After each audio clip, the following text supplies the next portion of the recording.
Hello dear students, आज का first lecture का हमारा टॉपिक क्या है? सेट्स। वैसे तो ये बहुत बेसिक है और मैक्सिमम बच्चों को ये पहले से ही पता होगा, बट फिर भी just to be on the safer side, ये ठीक है, just to be on the same page हम इससे स्टार्ट करेंगे। तो सारी चीज़ों को मैं कवर करने की कोशिश करूँगा, ठीक है। अगर मान लिया तुम्हें लगता है कि ये पहले से आता है तो यू कैन मूव फास्ट। तो फर्स्ट ऑफ ऑल तो डेफिनेशन के ऊपर आ जाते हैं। सेट्स है क्या? इट इज या set is a collection of distinct objects, ठीक है, विच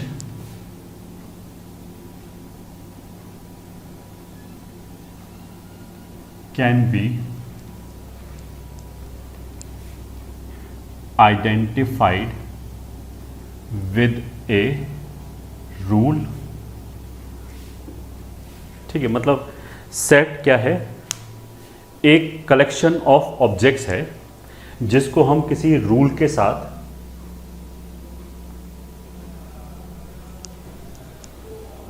ये ठीक है, जिसको हम किसी रूल के साथ आइडेंटिफाई कर सकते हैं। कहने का मतलब क्या है कि it should be very well defined, कि मेरे को पहले से पता हो कि क्या चीज़ सेट के अंदर आएगा और क्या चीज़ सेट के अंदर नहीं आएगा। एम्बिग्विटी नहीं होना चाहिए, ठीक है। अगर मैंने बोला कि set of first 10 natural numbers, तो वो तो मेरे को पता नहीं कि पहले 10 नेचुरल नंबर कौन सा है, 1 2 3 4 5 6 7 8 9 10। अब 11 इसके अंदर नहीं आएगा, ये मेरे को पक्का पता है। 5 इसके अंदर आएगा, ये भी मेरे को पक्का पता है। अब मान लिया हमने बोला कि सेट ऑफ टॉल मैन, ये ठीक है, in A town.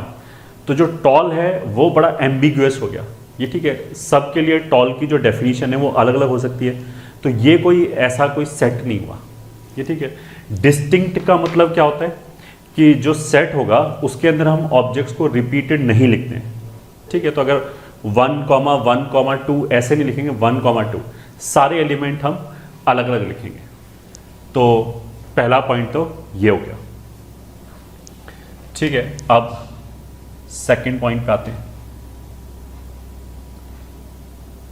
Representation of sets, ठीक है। तो सेट को रिप्रेजेंट करने के क्या तरीका है, उसमें से फर्स्ट टाइम टेबुलर और रोस्टर मेथड, ठीक है। इसका मतलब क्या है कि कर्ली ब्रेसेस के अंदर जो भी हमें एलिमेंट्स लिखने हैं वो सब उसके अंदर लिख दिए कॉमा लगा लगा के, ठीक है। तो इन this case all elements of the set are written inside curly braces, ये ठीक है। उसका मतलब क्या है? ऐसे, ये ठीक है, इस तरह के अंदर separated by comma, कॉमा से उसको हमने सेपरेट कर दिया। फॉर एग्जाम्पल, अगर मतलब कि एक सेट है ए और उसके अंदर स्मॉल ए, small B, small C, D, ये 4 एलिमेंट्स हैं, तो ये हमारा इस मेथड से सेट लिखना हो गया, विच इज रोस्टर मेथड और टेबुलर मेथड, ठीक है। अब आ जाते हैं सेकंड पे, विच इज प्रॉपर्टी मेथड और सेट बिल्डर मेथड,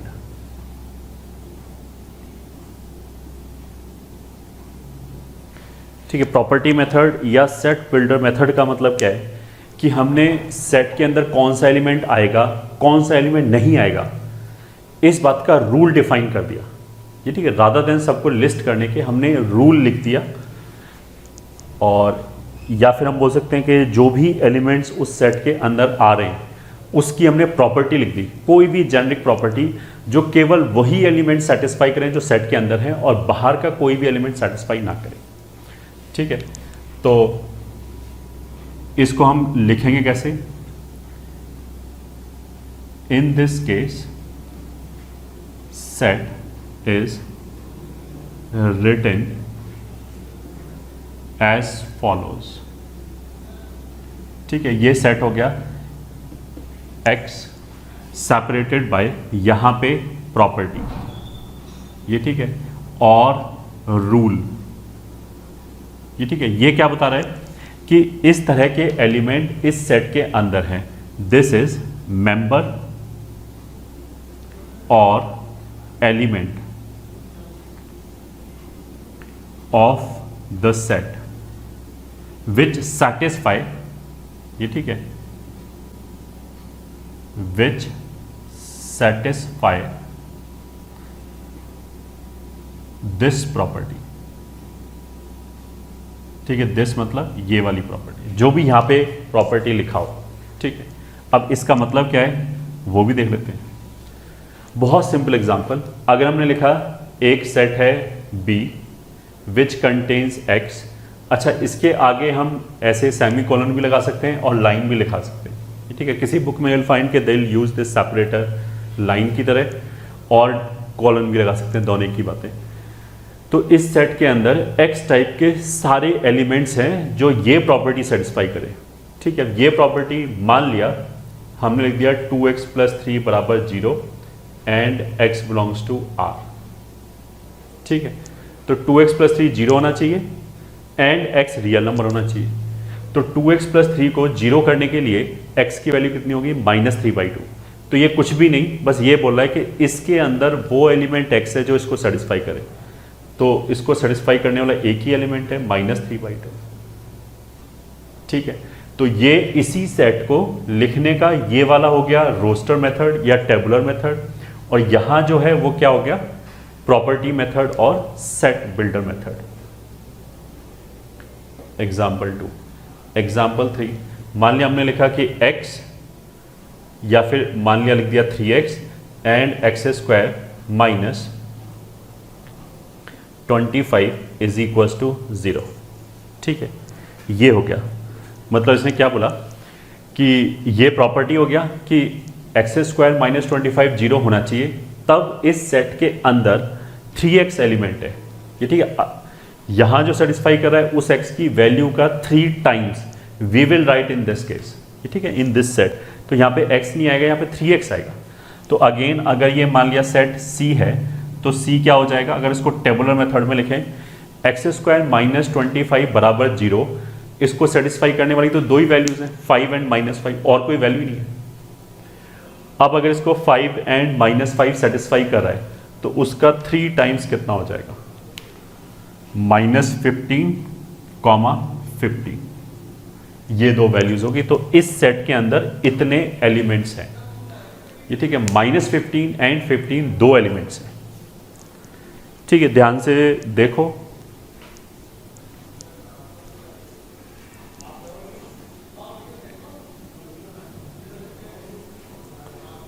ठीक है, तो pause the video and right it down.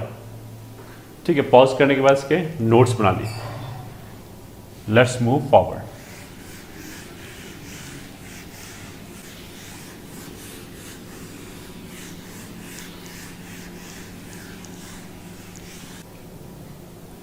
ठीक है, चलो अब आगे चलते हैं। और एग्जाम्पल ले लिया हमने। एग्जाम्पल, अगर मान लिया हमने लिखा सेट x, मतलब दिस सेट, मतलब नाम मान लिया D है, contains element x where x is a natural number and x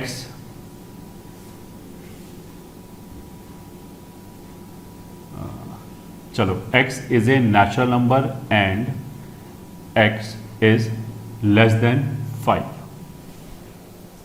ठीक है, उसका मतलब इस सेट के अंदर इस तरह के सारे एलिमेंट हैं जहां पे x नेचुरल नंबर है एंड का मतलब क्या है? दोनों प्रॉपर्टी सेटिस्फाई होना चाहिए एंड x 5 से छोटा होना चाहिए। तो इफेक्टिवली इसने क्या बोला कि 5 से छोटे नेचुरल नंबर आने चाहिए। तो 5 से छोटा नेचुरल नंबर क्या क्या हो जाएगा, 1 2 3 4। तो दिस इज नथिंग बट ये वाला सेट लिखा हुआ है 1 2 3 4, ये 4 एलिमेंट है इसके अंदर। ठीक है, और नेक्स्ट एग्जांपल मान लिया E contains x where x is equals to 1 over k and k is a natural number। अच्छा, ये जो हो गया, ये और ये दोनों एग्जैक्टली एक ही बात है, एक ही सेट लिखा हुआ है। ठीक है, बस उसको लिखने का तरीका अलग अलग है। इसको तो हम बोलेंगे टेबुलर मेथड, ये हो जाएगा हमारा प्रॉपर्टी मेथड या सेट बिल्डर मेथड। ठीक है, इसी तरीके से यहाँ पे हमने क्या लिखा है, इस सेट के अंदर इस तरह के सारे एलिमेंट हैं x, जहाँ पे ये वाली प्रॉपर्टी सेटिस्फाई होना चाहिए। मतलब k अगर एक नेचुरल नंबर है तो x उसका रेसिप्रोकल है। अब नेचुरल नंबर कितने होते हैं, इनफाइनाइट होते हैं। किस तरह के नेचुरल नंबर होते हैं, 1 2 3 4 5 6 7 ऐसे इन्फिनिटी तक जाएगा। तो इनका जो रेसिप्रोकल है वो x है। तो 1 हाफ 1/3 1/4 ऐसे इनफाइनाइट जो एलिमेंट्स होगा वो इस सेट के अंदर है। अच्छा, सेट लिखते समय वैसे ऐसा कोई रिटन रूल नहीं है, बट बाय कन्वेंशन हम छोटे वैल्यू से बड़े वैल्यू की तरफ लिखते हैं। तो अगर मेरे को 1 1/2 1/3 लिखना होगा तो पहले 1/3 लिखेंगे, फिर हाफ लिखेंगे, फिर 1 लिखेंगे। सबसे बड़ा एलिमेंट राइट में आना चाहिए, ये कन्वेंशन है ना, ऐसा कोई रिटन रूल नहीं है such. So this can be written as, अगर हमने k की वैल्यू 1 रखी तब सबसे बड़ा एलिमेंट मिलेगा 1। k की क्योंकि रखना तो नेचुरल नंबर ही है, 2 रखा तो हाफ, 3 रखा तो 1/3 1/4। अब ऐसे तो इनफाइनाइट नेचुरल नंबर मिल जाएंगे, तो ये सेट हो गया। ये टेबुलर मेथड हो गया, ये हमारा प्रॉपर्टी मेथड हो गया। अब ये मैंने कई बार बोल दिया है, आई होप अब समझ में आ गया होगा। अगर कोई दिक्कत है समझने में तो पॉज द वीडियो, मतलब rewind the video and again watch. ये ठीक है, अब ये इधर कहाँ तक जाएगा, ऑफ कोर्स ये माइनस इन्फिनिटी तक नहीं जाएगा, क्योंकि अगर नेचुरल नंबर है तो ये सारे पॉजिटिव नंबर्स हैं, तो उनका रेसिप्रोकल भी पॉजिटिव आएगा, बट छोटा होता हुआ चला जाएगा। उसका मतलब क्या है कि ये कहाँ जाएगा, 0 की तरफ जाएगा। ठीक है, चलो अब आगे चलते हैं।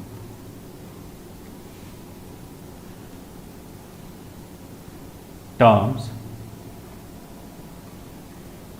related to sets। ठीक है, point 1, finite and infinite sets. अच्छा, इससे भी पहले चलो ये लिख लेते हैं वापस, फाइनाइट एंड इनफाइनाइट सेट्स। तो नाम से पता लग जाएगा कि अगर सेट के अंदर जो नंबर ऑफ एलिमेंट्स हैं वो फाइनाइट हैं तो वो उस सेट को फाइनाइट सेट बोलेंगे। अगर नंबर ऑफ एलिमेंट्स इनफाइनाइट है तो वो सेट इनफाइनाइट हो गया। तो जैसे इस वाले केस में ये इनफाइनाइट सेट है, क्योंकि इसके अंदर 1 2 3 4 5 6 ऐसे कितने एलिमेंट आएंगे, इनफाइनाइट। तो ये इनफाइनाइट सेट का एग्जांपल हो गया। ठीक है, ये फाइनाइट सेट का एग्जांपल हो गया, क्योंकि इसके अंदर नंबर ऑफ एलिमेंट जो है वो काउंटेबल है, फाइनाइट है, विच इज 4। तो बस डेफिनेशन यही हो गया, if number of elements in a set is finite, then it is called finite set। ये ठीक है, अगर नंबर ऑफ एलिमेंट्स फाइनाइट है तो finite set, otherwise else infinite set. ठीक है, सिंपल। तो ये हमारा किसका एग्जांपल हो गया, इनफाइनाइट सेट। ये हमारे लिए किसका एग्जाम्पल हो गया? Finite set.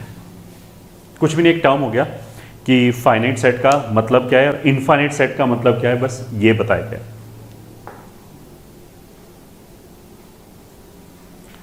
ठीक है, ये तो हमारा हो गया पॉइंट 1। पॉइंट 2 हो गया नल सेट और वॉइड सेट और एम्प्टी सेट। ये ठीक है, इसका नाम से ही पता लग रहा है नल सेट या वॉइड सेट किसको बोलेंगे? जिसके अंदर कोई भी एलिमेंट नहीं आए।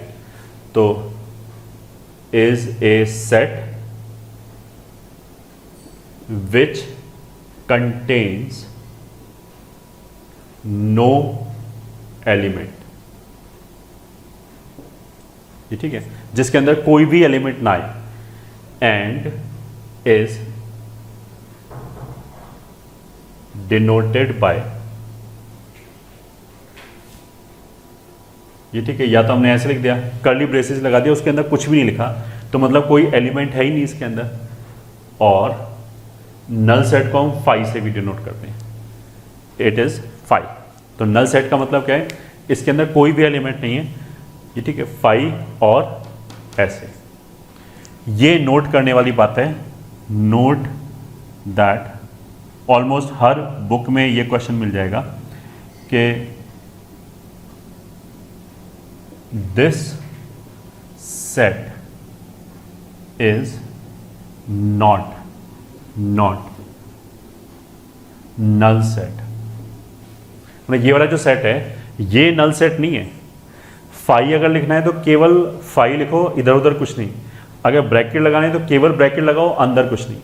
ऐसे लिखने से तो क्या हो गया, हम बोलेंगे ये एक सेट है जिसके अंदर एक एलिमेंट फाई है।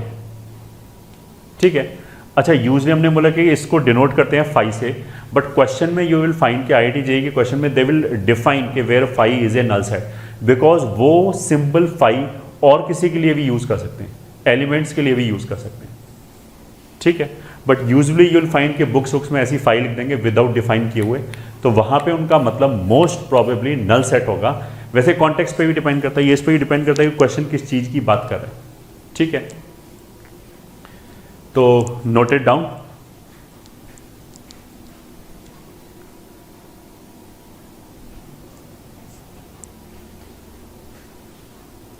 चलो, पॉइंट 2 फाइनाइट सेट हो गया, नल सेट हो गया।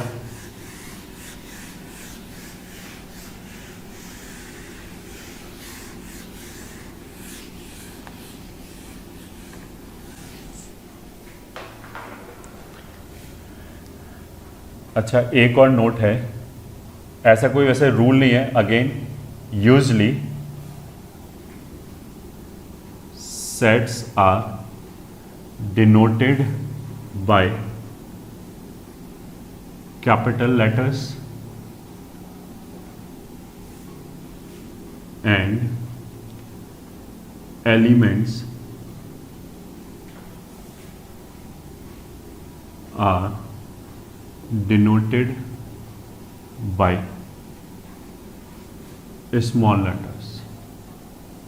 ठीक है, कुछ भी नहीं, जैसे हमने बोला कि 1 और इसमें मान लिया हमने बोल दिया कि ABC, तो एक कैपिटल लेटर बनाए तो ये सेट हो गया और ये स्मॉल लेटर जो है वो एलिमेंट हो गया। ऐसा अगेन कोई हार्ड एंड फास्ट रूल नहीं है।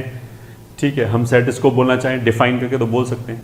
ठीक है, तो क्वेश्चन में अगेन मेरे को कैपिटल A कहीं लिखा हो तो हम उसको बाय डिफॉल्ट सेट नहीं मानेंगे, क्योंकि जो IIT JEE में क्वेश्चन आएगा वो सॉलिड क्वेश्चन आएगा, मोस्ट वाली उसमें कोई गलती नहीं करेंगे, वो क्वेश्चन को डिफाइन करने में कोई एम्बिग्विटी नहीं होगा। तो अगर वो कैपिटल A मान लिया यूज़ करें तो दे विल डिफाइन कि इसका मतलब क्या है, वो बोलेंगे कि ये एक सेट है। ठीक है, हमें अपने अज्यूम करने की जरूरत नहीं पड़ेगी। बट ये तो मैं इसलिए बता रहा हूँ, कोई भी हमने लोकल क्वेश्चन किया, ये ठीक है, लोकल किताब से क्वेश्चन किया, तो वहाँ इस तरह की चीज़ आ सकती है कि विदाउट डिफाइन किए हुए वो चालू हो जाए, इसलिए लिखा है और कुछ नहीं। ठीक है, पॉइंट 3 इज cardinal number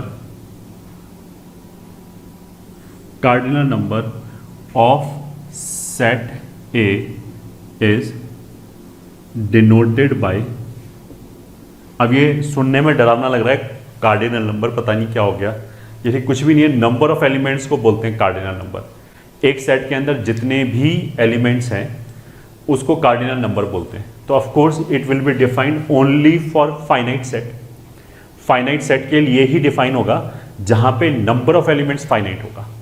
तो ऑफ सेट ए, मतलब ऐसे बोलते हैं of a finite set A is denoted bye, ठीक है, नंबर ऑफ एलिमेंट्स इन ए, ये तो सबने शायद यूज भी किया होगा ये, ठीक है। और यू विल फाइंड कहीं कहीं मॉड ए भी यूज करते हैं।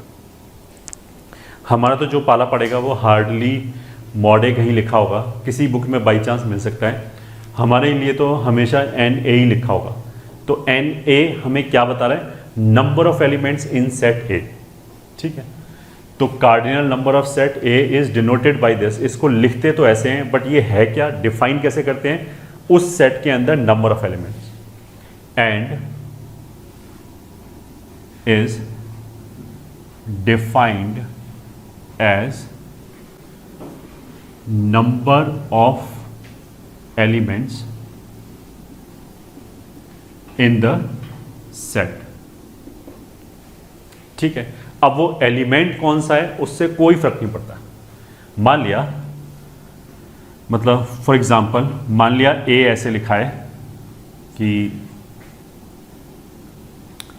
कुछ भी 3, 4, 11, 55, ठीक है। तो इस वाले केस में number of elements in set ए कितना हो गया, 4। मान लिया बी ऐसे लिखा है ए बी, तो इस वाले केस में number of elements in set B कितना हो गया, 2।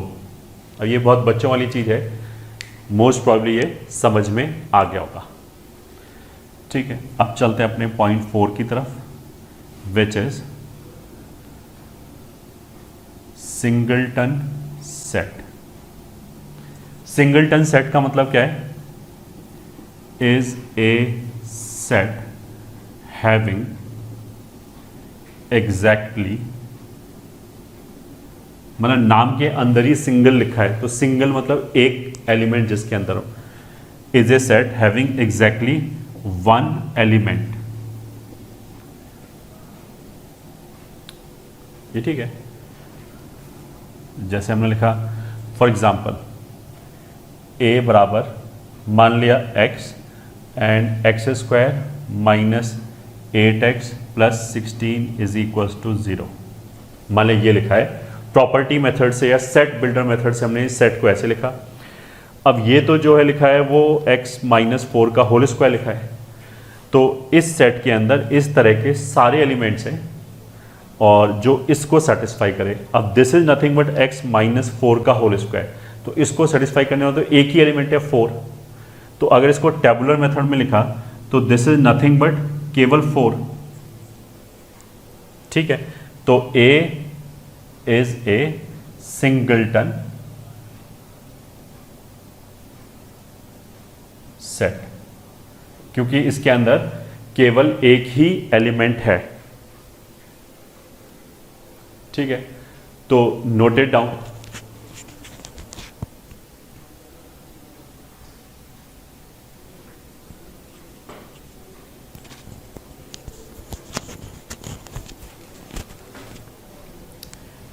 let's move forward.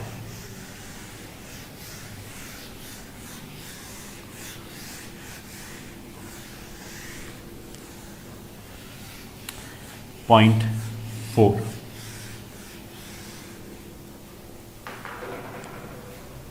आगे पॉइंट 5,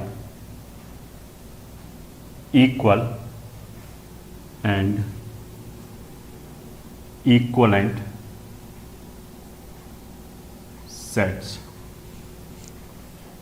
ठीक है। तो इसमें क्या है, 2 sets are called equal if they have exactly same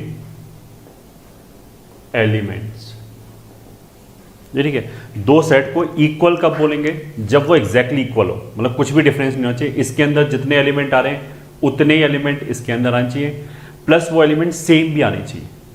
तो अगर पहले सेट के अंदर 1 2 3 है, मान लिया 3 एलिमेंट है 1 2 3, तो दूसरे के अंदर भी 1 2 3 होना चाहिए और कुछ नहीं होना चाहिए, ओनली दीज 3 एलिमेंट्स। तो दोनों के अंदर एग्जैक्टली सेम एलिमेंट्स आने चाहिए, तो हम उसको इक्वल बोलेंगे। अब देखो, इसको ड्रामेटिक बनाना चाहें ये ठीक है, और फालतू के पेज भरना चाहें, तो हम ऐसे बोल सकते हैं कि ए के अंदर जितने भी एलिमेंट हैं, अगर ए और बी इक्वल है तो ए का हर element should be present in B and B का हर element should be present in A.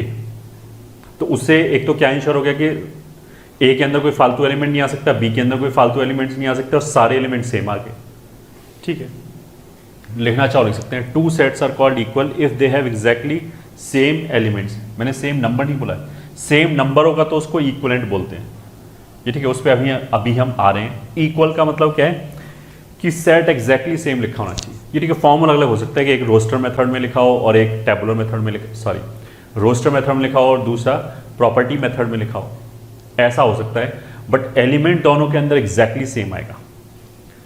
तो इसी के अंदर if you want that is all elements of A are present in B and vice versa, मतलब B का सारा element ए में प्रेजेंट है, ए का सारा एलिमेंट बी में प्रेजेंट होना चाहिए एंड बी का सारा एलिमेंट ए में प्रेजेंट होना चाहिए।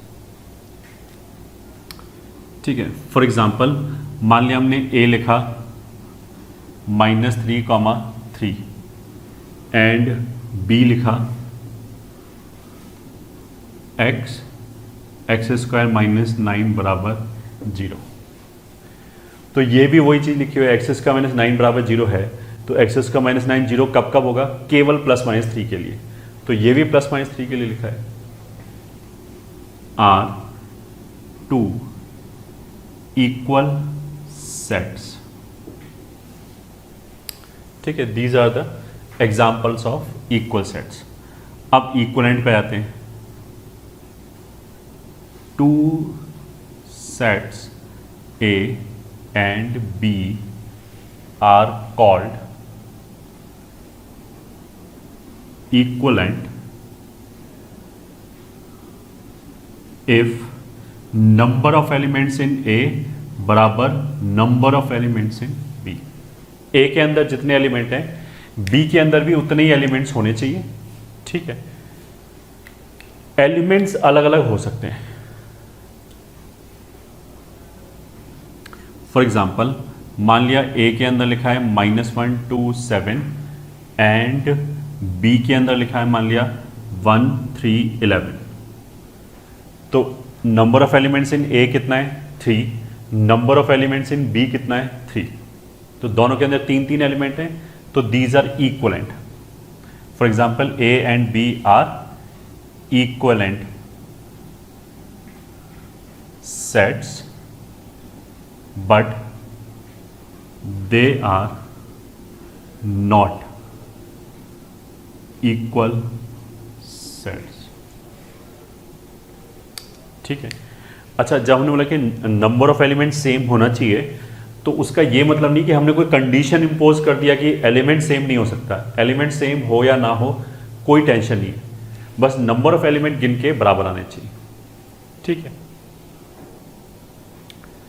तो every equal set is an equivalent set also, क्योंकि अगर ये दोनों इक्वल हैं तो इनके अंदर एग्जैक्टली सेम चीज लिखा होगा, तो number of elements will be the same.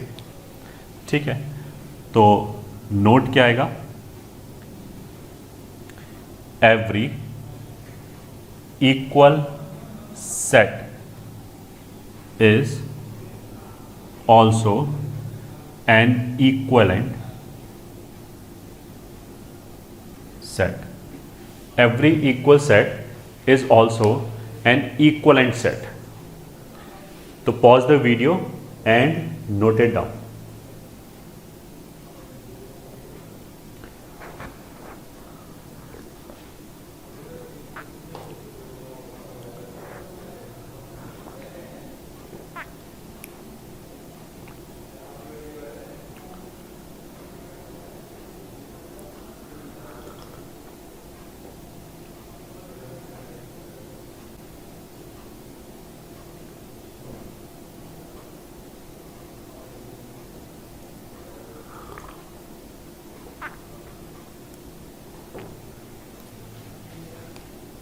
चलो अब आगे चलते हैं।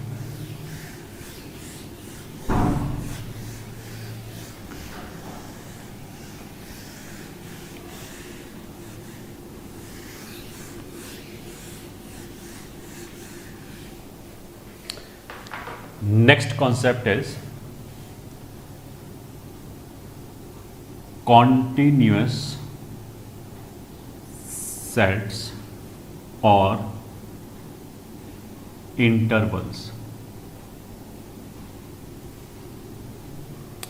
ठीक है, अभी तक जो हम टेबुलर मेथड में सेट लिख रहे थे वो डिस्क्रीट सेट था, मतलब एक पॉइंट आया 1, फिर दूसरा पॉइंट आया 2, फिर 3, बीच में कुछ नहीं आया। कॉन्टिन्यूस सेट का मतलब है कि लगातार नंबर आ रहे हैं। ठीक है, अब इसमें भी closed interval, open interval, most वाली ये सबने पहले से सुना होगा। ठीक है, फिर भी हम लिखा देते हैं एक बार।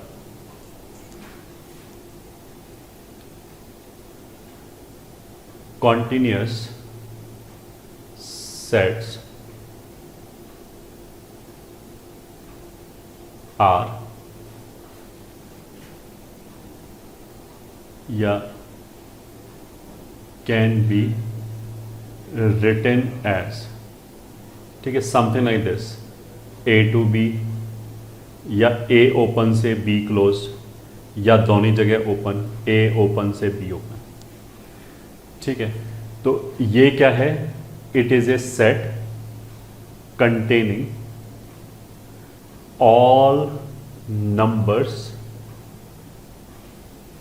बिटवीन, ये ठीक है, बिटवीन लिखा है, A and B and also contain both A and B। इसने क्या बोला कि इसका मतलब क्या है कि A और B के बीच के सारे एलिमेंट हैं इसके अंदर, एंड A और B भी दोनों हैं।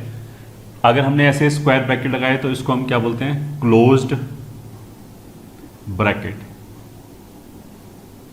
ठीक है, यहां पे अगर हम बोलेंगे तो this is set containing all elements या all numbers between A and B and including B। ठीक है, ऐसे इसको हम क्या बोलते हैं? Open bracket. ये ठीक है, इसका मतलब क्या हो गया कि देखो A और B के बीच के सारे नंबरों को उठा लो, ये ठीक है, बस A को छोड़ दो। वैसे तो अगर हमने बोला कि A और B के बीच के सारे नंबरों को उठा लो तो बीच में A तो खुद आएगा ही नहीं, तो छोड़ने का वैसे सवाल ही नहीं उठता। इस इंटरवल को हम ऐसे बोलेंगे कि A और B के बीच के सारे नंबर उठा लो एंड B भी उठा लो। इतना बोलना मैथमेटिकली काफ़ी है, मेरे को ये बोलने की जरूरत नहीं होगी कि A को हटा दो, क्योंकि जब हमने बोला कि A और B के बीच के सारे नंबर, तो उसमें A तो आया ही नहीं, तो जब आया नहीं तो हटाया क्यों? B को एक्स्ट्रा इंक्लूड कर लिया। ठीक है, ये जो सेट है it will contain all numbers between A and B। बस इतना बोल के चुप हो गए, इतना सफिशिएंट है। A एंड B खुद नहीं आएगा इसके अंदर, A भी नहीं आएगा, B भी नहीं आएगा। तो मेरे को इसमें अगर मैंने ये बोला कि this set contains all the numbers between A and B excluding A and B, तो देखो इसमें मैथमेटिकली तो कोई गड़बड़ नहीं है, but excluding A and B is not required. जब हमने कोई चीज इंक्लूड ही नहीं किया तो उसको हटा क्यों रहे? ठीक है, तो इसको हम क्या लिखेंगे? Set, this is a set containing all numbers between A and B। बस A एंड B के बीच के सारे नंबर हैं, बाकी कुछ नहीं है। ठीक है, अब मान लिया ये कैपिटल A सेट है, मान लिया ये कैपिटल B है, ये कैपिटल C है, तो नंबर लाइन पे इसको कैसे डिनोट करेंगे? मान लिया नंबर लाइन पे ये नंबर A है, ये नंबर B है, तो जिस भी पॉइंट को अगर हमें इंक्लूड करना है सेट के अंदर, तो उसके corresponding point should be available while writing set. मतलब क्या है कि जैसे ये वाला सेट लिखना है तो ए से बी तक जाएंगे, तो ए से बी तक तो हमने लाइन खींच दिया, ये ठीक है। Line will consist of infinite points, ये ठीक है, बीच में सारे पॉइंट कवर हो गए।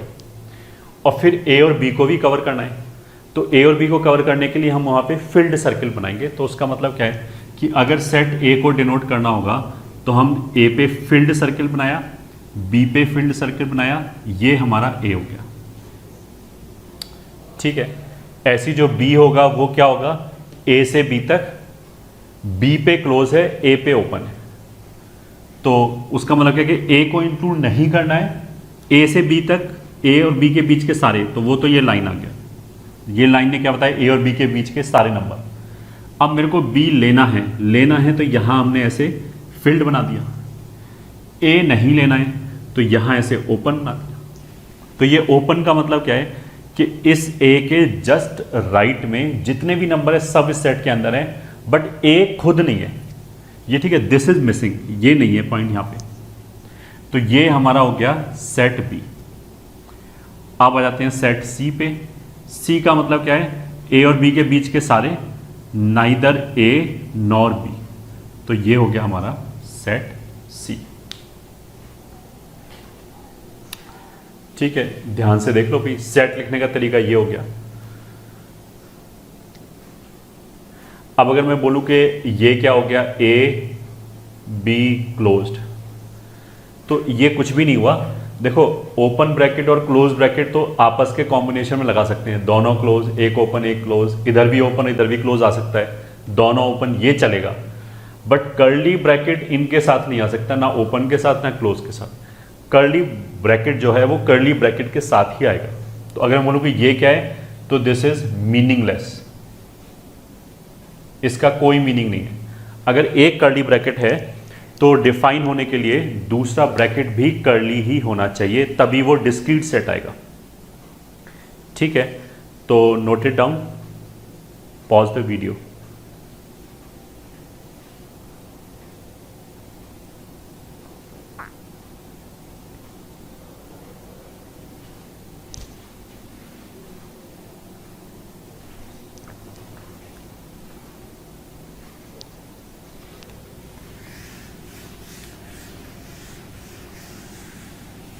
चलो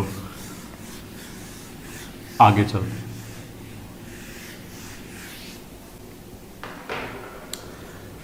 next point is subset, superset and proper subset. तो इसके अंदर first point, set A is called subset of set B if all elements of A are present in B, ठीक है। वैसे तो सब से ही पता लग गया कुछ छोटा, ये ठीक है, जैसे बोलते हैं सब इंस्पेक्टर, तो इंस्पेक्टर से जो लोअर रैंक का बंदा होगा। तो अगर हमने बोला कि A is called subset of set B, तो सबसेट ऑफ बी का मतलब क्या है कि बी बड़ा हो गया, ए छोटा हो गया, ठीक है। अब उसमें क्या है, if all elements of A are present in B, तो ए के अंदर जितने भी एलिमेंट हैं वो सब बी के अंदर भी होने चाहिए, ठीक है। उसके बाद बी में एक्स्ट्रा हो भी सकता है, नहीं भी हो सकता, कोई फर्क नहीं पड़ता। अब बी के अंदर भले एक्स्ट्रा हो या ना हो, उससे कोई फर्क नहीं पड़ता, बट ए वाले सारे एलिमेंट बी में प्रेजेंट होने चाहिए। एंड दिस रिलेशनशिप, मतलब ए बी का सबसेट है, वो relationship is denoted by, A B का सबसेट है। इतना बड़ा सेंटेंस लिखने की बजाय directly I can write down ऐसे सिंबल के फॉर्म में, A is a subset of B, ठीक है। अब देखो मैक्सिमम बुक्स वगैरह में, IIT JEE में, you will find they will write A is subset of B ऐसे, एनसीईआरटी वाले इसको कैसे लिखेंगे, ऐसे करके लिखेंगे, ये ठीक है। हम ये सिंबल कहाँ पे यूज़ करेंगे, और मैक्सिमम बुक्स में भी ऐसे ही हो रहा होगा जैसा हम बोल रहे हैं। हम इसको यूज़ करेंगे प्रॉपर सबसेट के लिए। एनसीईआरटी वाले क्या करेंगे, इसको सबसेट के लिए यूज़ करेंगे। तो जो हमारे लिए ये सिंबल है वो एनसीईआरटी के लिए ये सिंबल है। जो हमारे लिए ये सिंबल होगा एनसीईआरटी उसमें क्या लिखेगा कि A is a subset of B and A is not equals to B, वो अलग से लिख देगा, ठीक है। तो हमारे लिए तो ऐसे का मतलब क्या है कि A और B बराबर भी हो सकते हैं, मतलब A के सारे एलिमेंट B के अंदर तो हैं ही, उसके बाद B में एक्स्ट्रा हो भी सकता है, नहीं भी हो सकता। तो अभी हम उस पर आ रहे हैं। सबसेट का डेफिनेशन तो ये है, इसी के अंदर चलो A तो हमने बोल दिया कि B का सबसेट है, ठीक है। तो B A का क्या है, उसको हम बोलते हैं superset. In this case B is called superset of set A, ठीक है। A B का सबसेट, B A का सुपरसेट। जैसे फॉर एग्जांपल मान लिया हमने बोला कि A के अंदर ये एलिमेंट है, से 2 3 5, ठीक है। B के अंदर मान लिया ये एलिमेंट है 1 2 3 4 5 6 7, ये ठीक है। एंड C के अंदर मान लिया X इज प्राइम नंबर,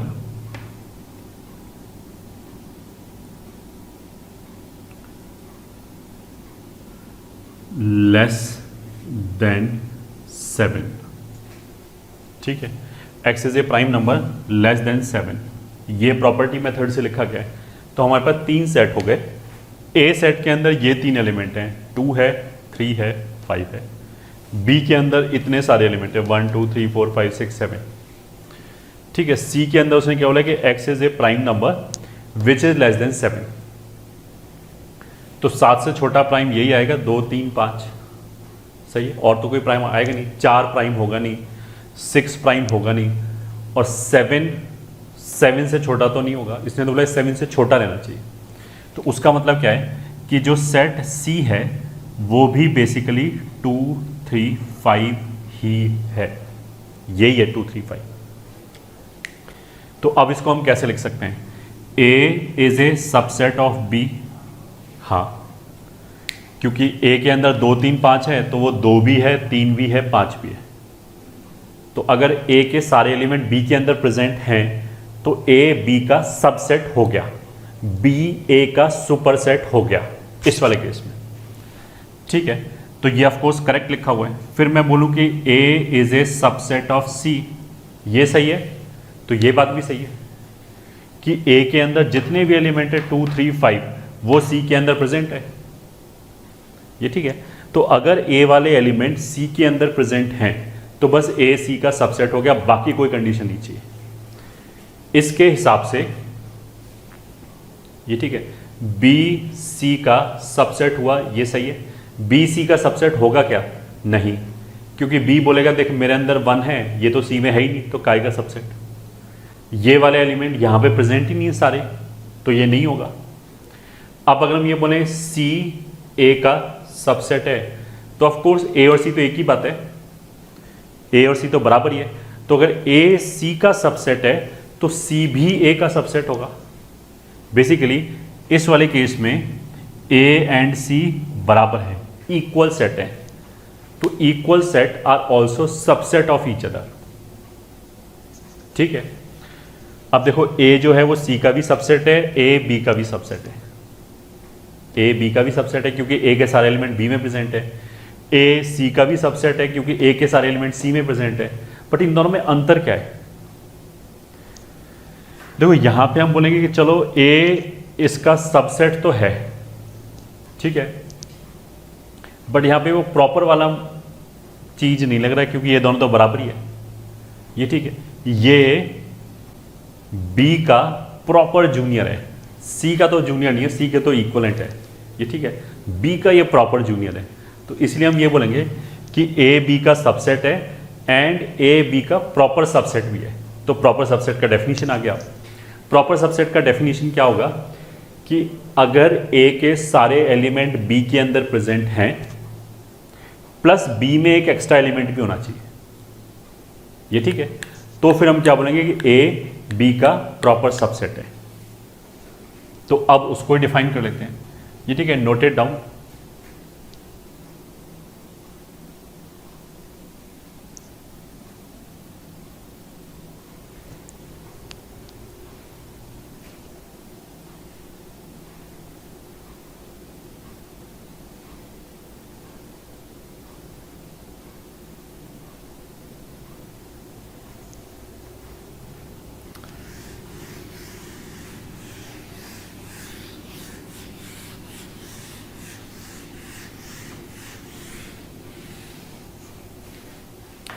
चलो, अभी तक हमने सबसेट डिफाइन किया, सुपरसेट डिफाइन किया, अब आते हैं प्रॉपर सबसेट पे। तो सेकंड पॉइंट क्या है, set A is called proper subset of another set B if all elements of A are present in B and B must have at least one extra element. ठीक है, तो ए को B का proper subset कब बोलेंगे कि एक तो सबसेट तो होना ही चाहिए, ठीक है, प्लस उसमें कम से कम एक एलिमेंट एक्स्ट्रा भी होना चाहिए, तभी वो बोलेगा कि तू मेरा प्रॉपर बॉस है। ठीक है, मतलब एक उसमें एक्स्ट्रा क्वालिटी भी होना चाहिए, यहां पे एक एक्स्ट्रा एलिमेंट भी होना चाहिए। और हम इसको कैसे डिनोट करेंगे, it is denoted as A is a proper subset. मतलब हमने इक्वल्स टू वाली चीज हटा दी। पहले तो यहाँ पे ऐसे एक लाइन भी लगा हुआ था, तो वो लाइन बेसिकली क्या रास्ता छोड़ रहा था कि देखो ये दोनों बराबर भी हो सकते हैं और ये छोटा भी हो सकते हैं। अब हमने वो रास्ता बंद कर दिया, ये ठीक है। अब हमने क्या बोला कि A will be a proper subset of B, that would mean कि ए के सारे एलिमेंट बी के अंदर हैं प्लस बी के अंदर एक एक्स्ट्रा एलिमेंट होना ही चाहिए, देन ओनली हम उसको प्रॉपर सबसेट बोलेंगे। ठीक है, तो ये हो गया। तो जो अभी हमने इससे पहले वाले एग्जांपल में लिखा था, मान लिया अगर हमने बोला कि ए 2 3 5 लिखा था और बी कुछ भी लिख लिया, मान लिया 1 2 3 4 5 9 11, मान लिया ये है। अगर मैं बोलूं कि A is a subset of B, ये सही है क्या? तो आंसर इज हाँ, A B का सबसेट तो है ही, क्योंकि सबसेट में तो बस केवल हम ये कंडीशन लगाते हैं कि A वाले सारे एलिमेंट यहां प्रेजेंट होने चाहिए, तो वो है 2 भी है, 3 भी है, 5 भी है। अब मैंने बोला कि A is a proper subset of B, ये सही है क्या? तो आंसर इज हाँ, ये भी सही है, क्योंकि ये सारे एलिमेंट यहां प्रेजेंट है प्लस इसमें एक्स्ट्रा भी एलिमेंट है, उसके अलावा भी एक्स्ट्रा एलिमेंट है, तो फिर ये प्रॉपर सबसेट हो गया। और जैसा हमने पहले बोला था, एनसीईआरटी ये वाला केवल सबसेट के लिए यूज करता है, मतलब ये वाला सिंबल वो हमारे इसकी जगह यूज करता है। और उसको प्रॉपर लिखना होगा तो वो ये लिखेगा A is a subset of B and A is not equal to B, ऐसे लिखता है कि बराबर नहीं है, साथ में लिख दिया। ठीक है, हम तो यही फॉलो करेंगे एंड मैक्सिमम बुक्स में यू विल फाइंड कि यही फॉलो हो रहा होगा। मैक्सिमम आईआईटी जेई के लिए जो बुक लिखा गया है उसकी बात करूंगा। ठीक है, तो अब नोट लिख देते हैं। नोट 1, ये ठीक है, 5 is subset of all sets. ठीक है, तो कोई भी सेट उठाओ उसका एक सबसेट तो फाई होगा ही होगा, ठीक है। फाई मतलब नल सेट, नल सेट हर सेट का सबसेट काउंट होगा। अब देखो इसमें क्वेश्चन आएगा, वो बोलेंगे क्यों होगा, तो हम बोलेंगे कि क्यों नहीं होगा, तुम ऐसा एलिमेंट बताओ जहां ये चीज़ फेल हो जाए। मतलब तुम नल सेट के अंदर वो एलिमेंट बताओ जो, अगर मैंने बोला कि null set is a subset of set A, मान लिया हमने ऐसे बोला, तो फिर हम ये बोलेंगे कि नल सेट के अंदर वो एलिमेंट बताओ जो ए के अंदर नहीं है। तो नल सेट के अंदर तो कोई एलिमेंट ही नहीं होता, तो ये वाली बात इसलिए सही बोली जाएगी, ठीक है। क्योंकि phi is subset of all set, ये हजम करने में लोगों को दिक्कत होती है कि नल सेट के अंदर तो कोई एलिमेंट ही नहीं है, तो वो कैसे सबसेट हो गया किसी भी दूसरे सेट ए का। तो इसको हम बोलेंगे, तुम डेफिनेशन को ऐसे समझो कि नल सेट के अंदर कोई भी एलिमेंट ऐसा नहीं है जो फेल हो जाए, ये ठीक है। मतलब ऐसा ना हो कि नल सेट के अंदर तो और ए के अंदर ना आए। तो नेगेटिव सेंस में हमने बोला है कि बताओ कहाँ फेल हुआ है, ठीक है। तो नटशेल में नल सेट सारे सेट का सबसेट है, बस ऐसे याद रखा, ये ठीक है। नोट 1 तो ये हो गया। फिर note 2, if number of elements in A is equals to n1, then number of subsets of set A, ठीक है। अगर ए के अंदर नंबर ऑफ एलिमेंट्स n1 है तो उसके कितने सबसेट आ जाएंगे, 2n1, ठीक है। किसी भी सेट के अंदर अगर n1 नंबर ऑफ एलिमेंट्स हैं तो उसके हम कितने सबसेट बना सकते हैं डिफरेंट टाइप के, कितने बनाना पॉसिबल है, तो वो ये है 2n1, ठीक है। तो जैसे इसके अंदर 3 एलिमेंट हैं, तो अगर मेरे को ए के सबसेट बनाने हैं टोटल, तो कितने सबसेट बन जाएंगे, 2^3, क्योंकि 3 एलिमेंट है तो 8 सबसेट बन जाएंगे। तो ए के 8 सबसेट होगा, उनमें से एक फाई भी होगा, ए खुद भी होगा और 6 अदर होगा, ठीक है। ये फॉर्मूला कैसे आया, ये परमुटेशन एंड कॉम्बिनेशन से आया। अगर परमुटेशन कॉम्बिनेशन आता है तो जो अभी मैं एक्सप्लेन करने वाला हूँ वो समझ में आ जाएगा, नहीं आता तो वेट फॉर दैट चैप्टर। अभी मैं जो बोल रहा हूँ उसको मान लिया कि समझ में आ रहा है, ठीक है। क्या बोला हमने कि जो भी सबसेट होगा उसके अंदर यहीं से एलिमेंट जाएंगे। तो हमने एक सेट लिया, उस सेट के अंदर 2 को रखने का 2 तरीका है, या तो हमने रखा या नहीं रखा। फिर 3 को रखने का 2 तरीका है, तो रखा या नहीं रखा। 5 रखने का 2 तरीका है, रखा नहीं रखा। तो 2 × 2 × 2 8, तो उसको बनाने का 8 तरीका हो गया। तो अगर तुमने परमुटेशन एंड कॉम्बिनेशन पढ़ रखा है तो जो मैंने बोला है वो शायद समझ में आ गया होगा। और जो अभी हमने बोला कि अगर नहीं समझ में आया तो कोई बात नहीं, यू प्रिटेंड कि समझ में आ गया है, और जब परमुटेशन एंड कॉम्बिनेशन पढ़ाएंगे तब शायद रियली में समझ में आ जाएगा। अभी तो हमारा काम केवल ये फॉर्मूले को रटने से काम चल जाएगा, ठीक है। अगर ए के अंदर नंबर ऑफ एलिमेंट्स n1 है तो उसके टोटल नंबर ऑफ एलिमेंट्स, उसके टोटल नंबर ऑफ सबसेट कितने बन जाएंगे, 2^1। Pause the video and note it down.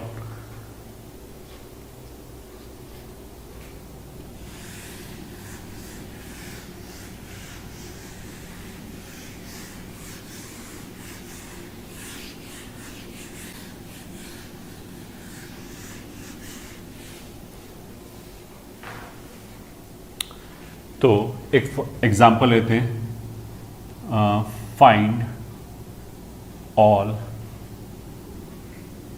Subsets of A which is A1 5, ठीक है। इस सेट के सारे सबसेट बताओ, ठीक है। तो फिर हम क्या करेंगे, इसके अंदर कितने एलिमेंट हैं, 3, ये ठीक है। एलिमेंट क्या, उससे कोई फर्क नहीं पड़ता, ये ठीक है। ए हो, अल्फा हो, 1 हो, कुछ भी हो। इसके कितने सबसेट बन जाएंगे, 2³ दैट इज 8। तो एक बार पॉज करके वो 8 सबसेट बनाओ, कौन कौन से बनेंगे, ठीक। सबसेट भी एक सेट ही है, तो 8 सेट्स बनाओ जो इसके सबसेट होंगे, पॉज करके। Then you can match your answer. I am going forward, ठीक। तो आंसर कितना हो जाएगा, देखो जो सबसेट होगा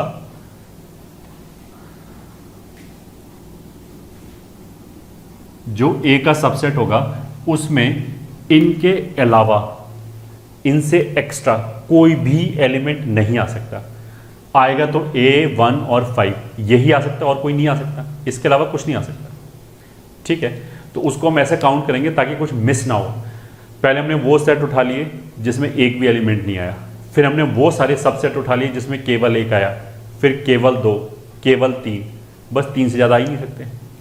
तो कोई भी एलिमेंट नहीं आया वो तो हमेशा नल सेट होता है। तो अभी हमने बोला था कि null set is always a subset, तो नंबर ऑफ एलिमेंट 0। अब वो सेट लिखे जिसके अंदर नंबर ऑफ एलिमेंट्स 1 आ जाए, तो ए 1 5, फिर ये हो गए जिसके अंदर केवल एक एलिमेंट आया। ऑफ कोर्स वो इन्हीं में से आना चाहिए, ये इसका सबसेट है क्योंकि 1 इसके अंदर प्रेजेंट है। अगर मैं यहाँ 1 की जगह 2 लिख दूं तो वो सबसेट होगा ही नहीं, क्योंकि 2 तो इसके अंदर प्रेजेंट ही नहीं है। Very trivial thing, but I hope you are understanding. दो एलिमेंट लिए तो A1 वो सारे सेट लिखे जिसके अंदर दो एलिमेंट है और 1 5। ठीक है, फिर वो लिखे जिसके अंदर 3 एलिमेंट है। अब 3 ही एलिमेंट है तो एक ही सेट आएगा जिसके अंदर 3 एलिमेंट, A1 5 ये आ गया। ठीक है, तो देख लो 1 2 3 4 5 6 7 8 ऐसे करके 8 बनेगा। अगर इसके अंदर 2 एलिमेंट होता तो 2 स्क्वायर मतलब 4 सबसेट बनते। इस वाले केस में 8 सबसेट बन गए। ठीक है, चलो अब नेक्स्ट पे चलते हैं। Power set of a set A. ठीक है, मतलब किसी का भी पावर सेट क्या होता है वो बताया जा रहा है। Power set of a set ए, ये ठीक है, इज ए सेट। पहली बात तो वो खुद एक सेट है, पहली बात तो ये नहीं कुछ हाथी घोड़े नहीं है। एक सेट के पावर सेट का मतलब क्या है कि वो भी एक सेट है, ये ठीक है। एंड इज डिनोटेड बाय, उसको डिनोट कैसे करेंगे उस सेट को, तो नॉट वेरी क्रिएटिव। पावर है तो P लिख दिया, A का लिखना है तो A लिख दिया, तो पावर सेट ऑफ A। तो PA लिखने का मतलब क्या है कि we are referring to power set of A, ये ठीक है। एंड कंटेन्स ऑल पॉसिबल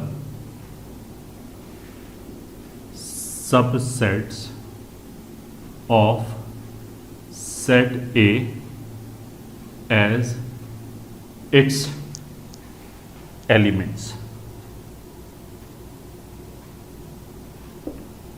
ठीक है,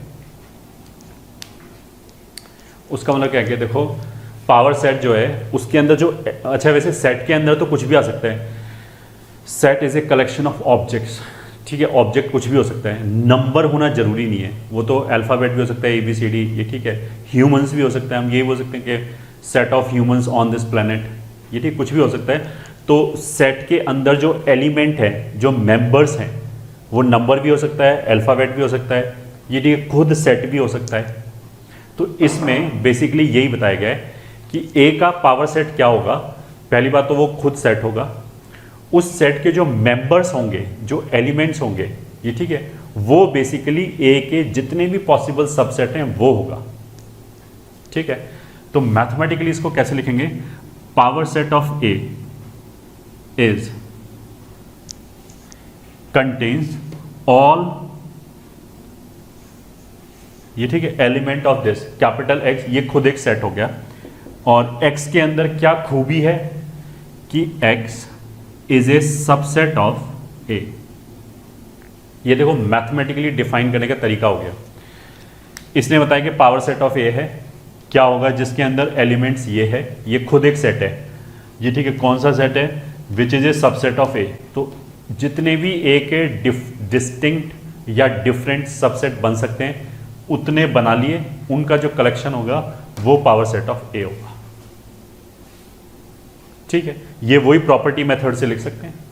यहाँ पे जो एलिमेंट लिखा है वो नंबर भी हो सकता है, नंबर नहीं भी हो सकता है। जैसे यहाँ पे ये सेट है तो कोई दिक्कत नहीं है, ये प्रॉपर्टी सेटिस्फाई होनी चाहिए। तो यहाँ पे हमने प्रॉपर्टी क्या लिखा है कि जो एलिमेंट x है इस सेट का, वो खुद एक सेट है एंड a का सबसेट है। ये तो सबसेट का साइन लिखा हुआ है, तो a के जितने भी पॉसिबल हम सबसेट बना लें उनको बना के एक सेट के अंदर लिख लिया, वो पावर सेट a हो गया।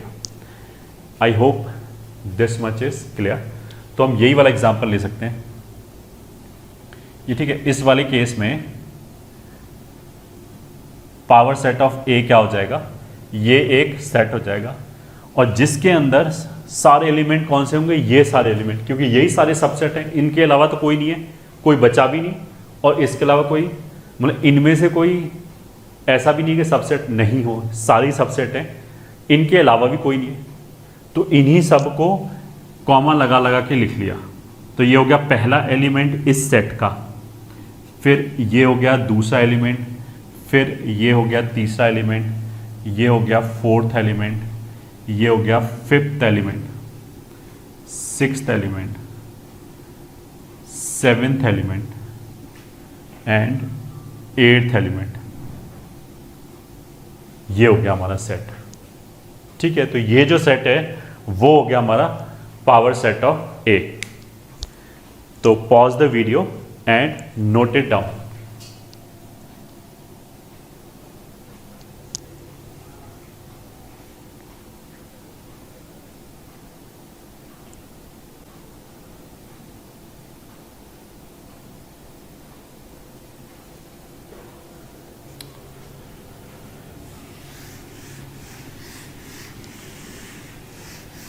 चलो अब आगे चलते हैं।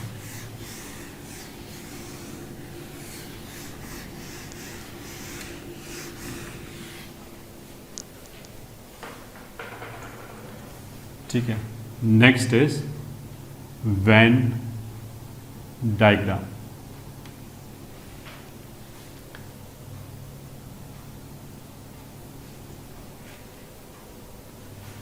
ठीक है, इससे भी पहले एक चीज़ और डिफाइन कर लेते हैं, which is called universal set. ठीक है, यूनिवर्सल सेट का मतलब क्या है कि सभी सेट का बाप, ये ठीक है। उसका मतलब क्या है कि जिस कॉन्टेक्स्ट में भी बात चल रही है, ये ठीक, किसी भी कॉन्टेक्स्ट में बात चल रही है, उस कॉन्टेक्स्ट में जितने भी मेंबर्स या एलिमेंट्स पॉसिबल हैं, उन सारे एलिमेंट्स का collection is called universal set. ये ठीक है, नाम में यूनिवर्सल है, मतलब उसके बाहर कुछ नहीं बचा, वही यूनिवर्स है। तो यूनिवर्सल सेट, ये ठीक है, is a set containing all possible elements, ये ठीक है, in a given context। ये ठीक है, ये मतलब इस तरह की बात हो गई कि मान लिया कुछ भी, कोई भी क्वेश्चन है, उसमें इंफॉर्मेशन इस तरह का दिया जा रहा है कि set of Indians, set of Chinese, ये ठीक है, सेट ऑफ अमेरिकन्स। तो अगर ह्यूमंस की बात चली है, उनको हम डिफरेंट सेट में ब्रेक कर रहे हैं, तो अगर हम बोले सेट ऑफ ह्यूमंस, तो वो बेसिकली क्या हो जाएगा, हमारा यूनिवर्सल सेट हो जाएगा। उसी के अंदर ये सारे सेट आ रहे हैं, सेट ऑफ इंडियंस या सेट ऑफ चाइनीज। ठीक है, यूनिवर्सल सेट तुम में कभी टेंशन लेने की जरूरत नहीं कि हमें डिफाइन करना पड़ेगा, ये ठीक है, वो सब तो क्वेश्चन में दे रखा होगा, बस हमें पता होना चाहिए, टर्म पता होना चाहिए कि इसका मतलब क्या है। ये ठीक है, उसका मतलब कि जो भी हमारा डिस्कशन चल रहा है सब उसी के अंदर चल रहा है, उसके बाहर कुछ नहीं। जो उस पर्टिकुलर क्वेश्चन में डिस्कशन चल रहा है, क्वेश्चन चेंज कर दिया, कॉन्टेक्स्ट चेंज हो गया, तो यूनिवर्सल सेट भी चेंज हो जाएगा। ठीक है, तो is a set containing all possible elements, ये ठीक है, in a given context and it is denoted as, ये ठीक है, एस से डिनोट कर सकते हैं और यू से डिनोट कर सकते हैं और कुछ जगह ओमेगा से भी डिनोट करते हैं, इनमें से किसी से भी डिनोट कर सकते हैं।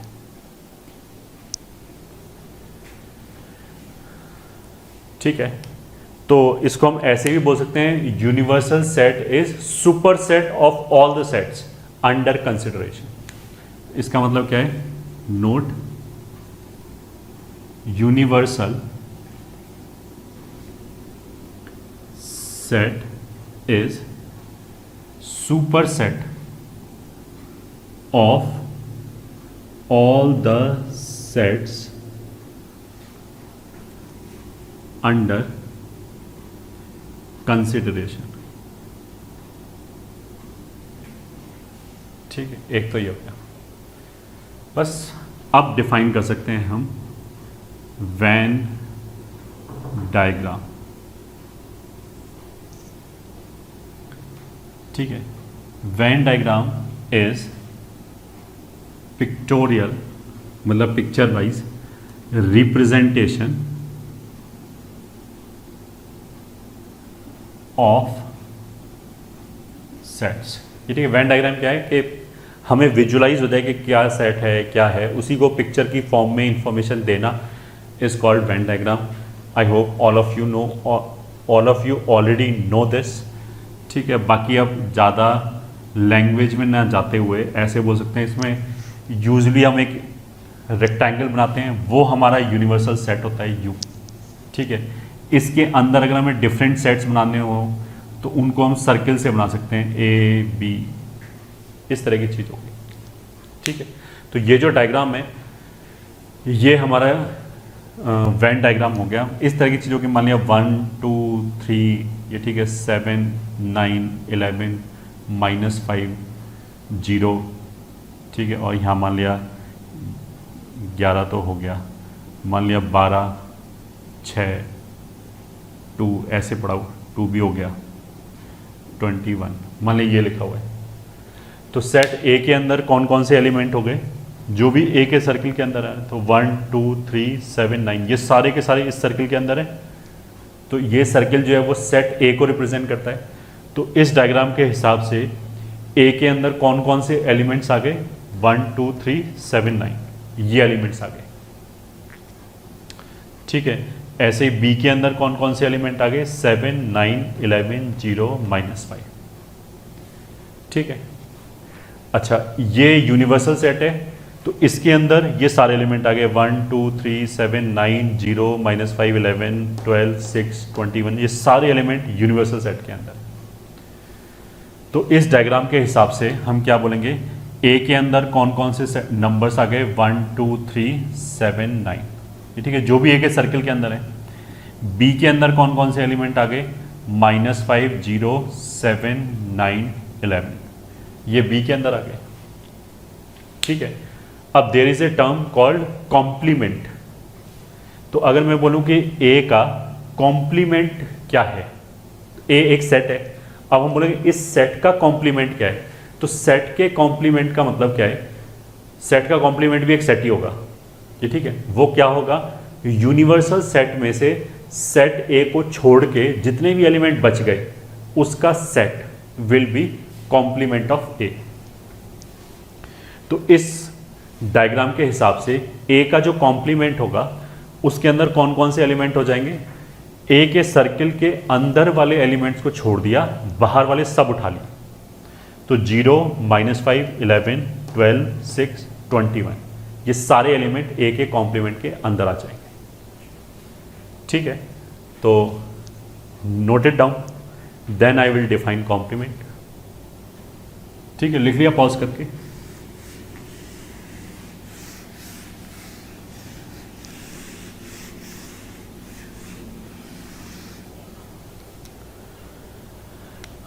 तो नेक्स्ट क्या आ गया, complement of a set A, मतलब complement of a set A is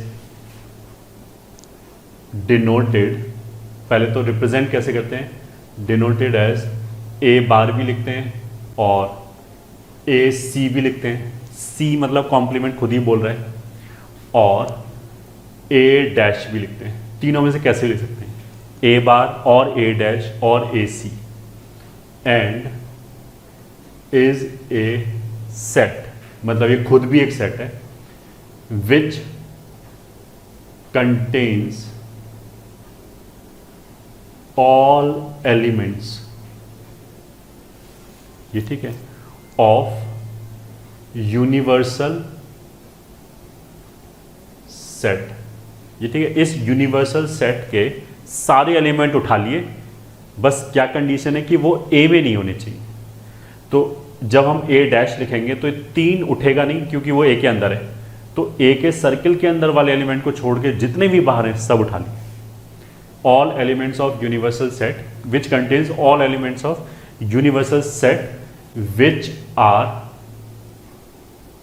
not present in A, which are not present in A, ऐसे सारे एलिमेंट उठा लिया, ठीक है।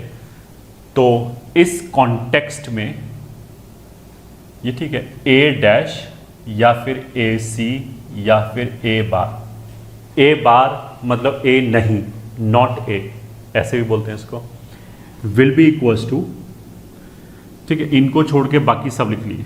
तो बाकी सब कितने आएंगे, -5, 0, 6, 11, 12, 20। तो इस कॉन्टेक्स्ट में ए बार ये हो गया, ठीक है, ए के सर्किल के अंदर छोड़ दिया, बाकी सारे लिख दिए। सिमिलरली बी डैश क्या हो जाएगा, बी के सर्किल के अंदर छोड़ दिया, बाकी सब लिख दिए। तो अब ये वाले सर्किल के अंदर इनको छोड़ दिया, इन 5 को, इधर वाले 6 लिख दिए। तो वो क्या आ जाएगा, 1, 2, 3, 6, 12, 21, ये आ जाएगा बी बार या बी डैश, ठीक है। ये हमारा वेन डायग्राम हो गया और डेफिनेशन हो गया कॉम्प्लीमेंट ऑफ द सेट का। तो pause the video and note it down.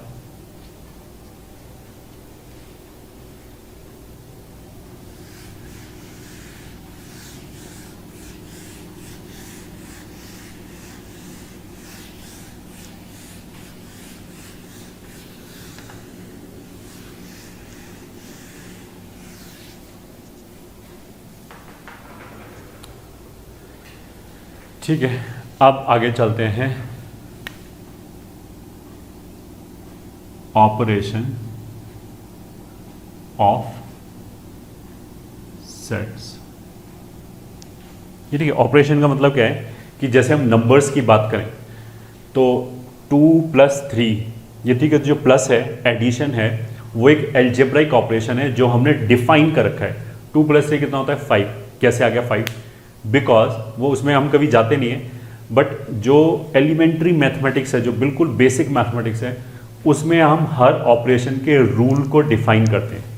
तो मतलब 2 + 3 5 होगा, वो इसलिए 5 होगा क्योंकि हमने प्लस ऑपरेशन जो है उसके रूल को डिफाइन कर रखा है कि ये इस रूल से जोड़ते हैं मैथमेटिक्स के नंबर्स के अंदर। ऐसे ही -1 दूसरा एल्जेब्रिक ऑपरेशन हो गया, डिवीजन तीसरा हो गया, मल्टीप्लिकेशन हो गया, रेसिप्रोकल लेना हो गया, वो एक अलग ऑपरेशन हो गया। तो इस तरह की चीज़ ये ठीक है, हम सेट में भी कर सकते हैं। तो सेट में एल्जेब्रिक ऑपरेशंस का मतलब क्या, इसी तरह की चीज़, ठीक है, जोड़ना घटाना टाइप्स, उसको हम यहाँ पे क्या बोलते हैं, यूनियन, इंटरसेक्शन, सब्ट्रैक्शन, इस तरह की चीज़ें, तो उसी पे आ रही है। तो फर्स्ट ऑपरेशन क्या होगा, यूनियन ऑफ 2 सेट्स A and B is denoted, मतलब पहले तो रिप्रेजेंट कैसे करते हैं, एज A यूनियन B, ये ठीक है।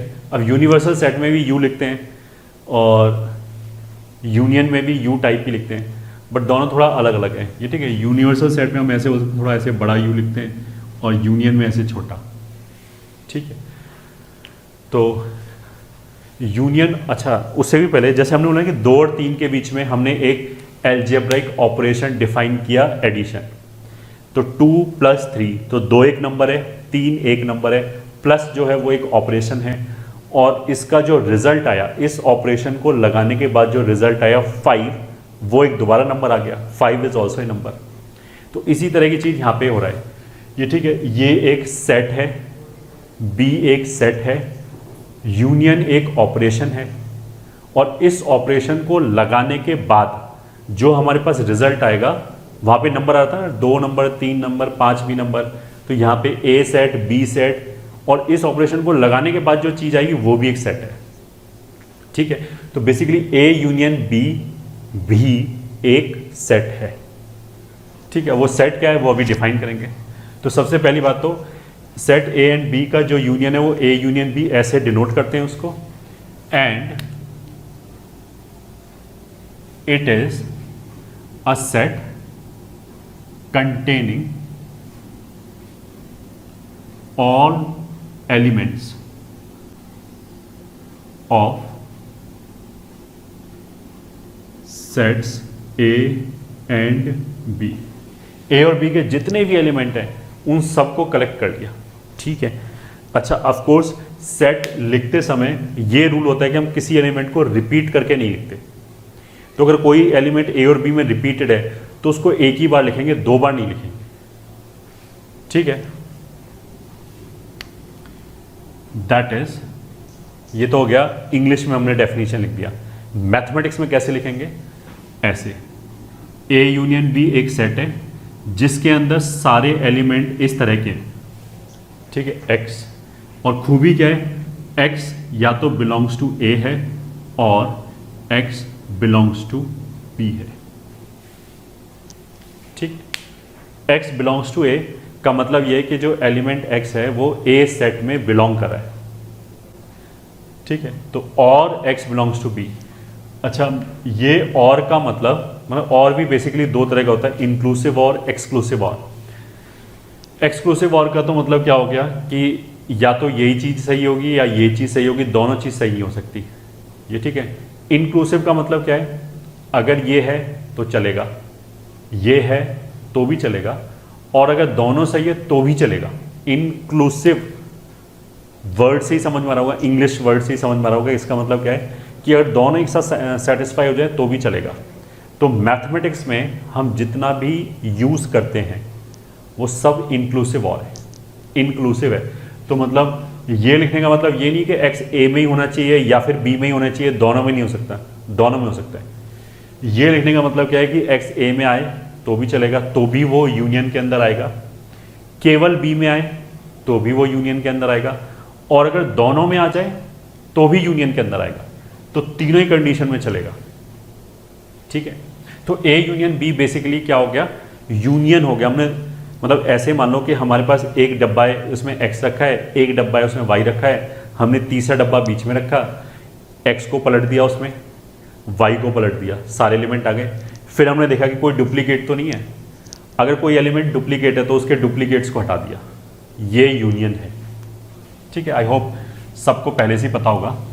फिर भी 1 2 7 9 मान लिया ए ये है और सेट बी इज 1 3 7 11 13 मान लिया ये है, तो ए यूनियन बी क्या हो जाएगा, वो सारे एलिमेंट उठा लिए जो इसमें या इसमें आ रहे हैं।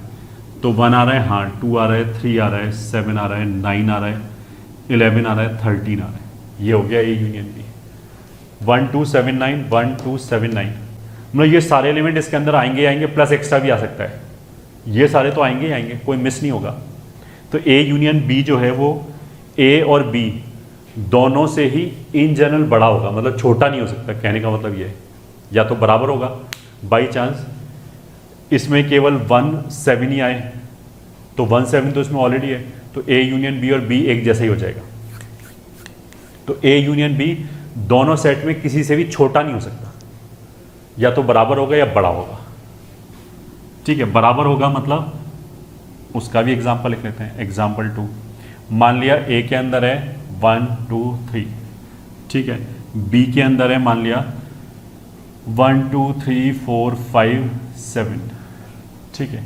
अब हम बोलें कि ए यूनियन बी क्या होगा, तो 1 2 3 4 5 7। तो इस पर्टिकुलर केस में 1 2 3 ये आ गया, इसमें 1 2 3 आ गया, 4 5 7 आ गया, तो ये और बी तो एक जैसा ही हो गया, तो बराबर आ सकता है। तो वो बराबर कब आ रहा है, जब ए बी का सबसेट है, मतलब ए ने कुछ भी एक्स्ट्रा कंट्रीब्यूट नहीं किया, तो फिर ए यूनियन बी के बराबर आ गया।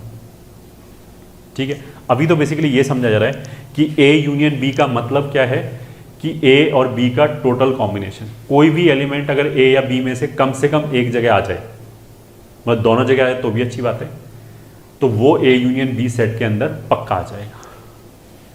ठीक है, तो pause it and note it down.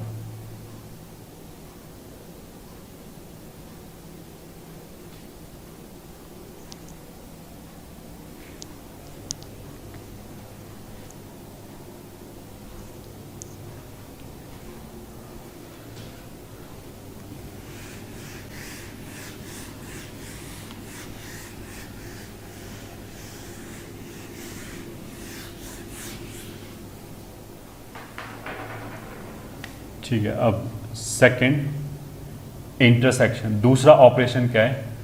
Intersection of two sets A and B is denoted as A intersection B. ये ठीक है, इंटरसेक्शन में यू को पलट दिया, उल्टा लगा दिया। यूनियन का मतलब क्या है? ऊपर की तरफ आएगा यू, इंटरसेक्शन मतलब पलट लिया। ये ठीक है, सबसे पहली बार तो इसको ऐसे डिनोट करते हैं। फिर दूसरा जो हमने बोला था कि दो नंबर का सम नंबर ही होता है, दो नंबर का डिफरेंस नंबर ही होता है, वैसे ही दो सेट के इंटरसेक्शन का जो रिजल्ट होगा वो भी एक सेट ही होगा। ये ठीक है, और कौन सेट होगा वो भी डिफाइन करेंगे। Intersection of two sets A and B is denoted as this. पहली बात तो उसको ऐसे लिखते हैं। दूसरी बात, and it is a set, कि ये सेट है which contains all possible common elements, all possible common elements of sets A and B। ठीक है, तो इंटरसेक्शन जो इंग्लिश वाला वर्ड है वहीं से भी समझ में आ जाएगा कि इन दोनों के बीच में जो कॉमन पार्ट होगा वो एक, उसको एक सेट बना लिया, कॉमन एलिमेंट को निकाल के एक सेट बना लिया, वो हमारा इंटरसेक्शन हो गया। तो यूनियन मतलब दोनों को, सबको मिला लिया। ठीक, किसी को नहीं छोड़ा, चाहे वो इसमें आ जाए, इसमें आ जाए, दोनों में आ जाए, सबको रख लिया। इंटरसेक्शन मतलब केवल वो पार्ट चूज किया जो दोनों में कॉमन है। बाकी अगर कोई एलिमेंट केवल ए में है, बी में नहीं है, तो वो नहीं आएगा इस सेट के अंदर। ठीक है, तो इसको हम ऐसे ले सकते हैं। फॉर एग्जांपल, मान लिया ए इज 1 3 4 9 11 एंड बी इज 2 3 7 8 11 15। मान लिया ये है, बी ये है, तो ए इंटरसेक्शन बी क्या आएगा? इन दोनों में कॉमन क्या है? 1 कॉमन है? नहीं। 3 कॉमन है? हाँ। 4 कॉमन है? नहीं। 9 कॉमन है? नहीं। 11 कॉमन है? हाँ। तो केवल 3 एंड 11 कॉमन है। ठीक, 3 कॉमन है, मतलब इसकी तरफ से देख सकते हैं। अब जो भी कॉमन होगा वो इसमें तो होगा ही होगा, इसके बाद अलावा दूसरा देखने की जरूरत नहीं है।